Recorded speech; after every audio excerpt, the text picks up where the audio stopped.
In today's video, I'm going to teach you how to host a WordPress website on DigitalOcean. This process will guide you step by step from logging in to DigitalOcean to setting up your WordPress site. So let's dive right in. First, open your web browser and head over to DigitalOcean's website. If you already have an account, you'll want to click on Log in to DigitalOcean. It's always a good idea to make sure you have your login details handy. Once you're logged in, look for the option to create a new droplet. This is essentially a virtual server where your WordPress site will reside. Next, we'll start by clicking on Create and then selecting Droplets. At this stage, you'll be presented with various options, including choosing an image. Head over to the Marketplace and select WordPress.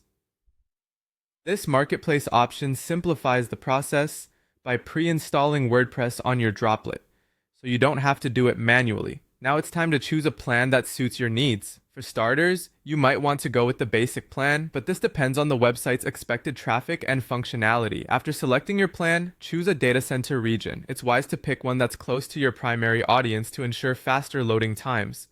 On the next screen, you'll have to configure your authentication method.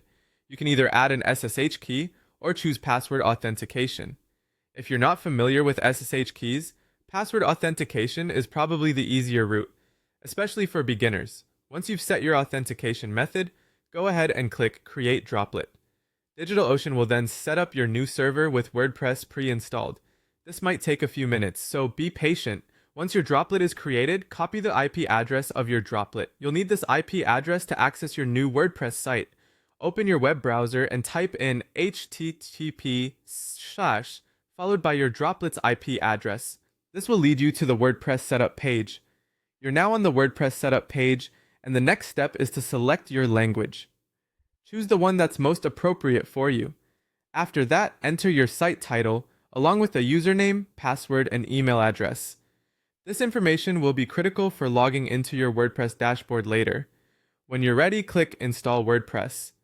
The installation should only take a few moments. Once it's installed, you'll be directed to the WordPress login page. You can log in using the credentials you just set up. Navigate to http your droplet IP WP admin and sign in with your username and password. Congratulations! You have successfully set up and hosted your WordPress website on DigitalOcean. From here, you can start customizing your site, installing plugins, and creating content to share with your audience. Thanks for watching, and happy WordPressing!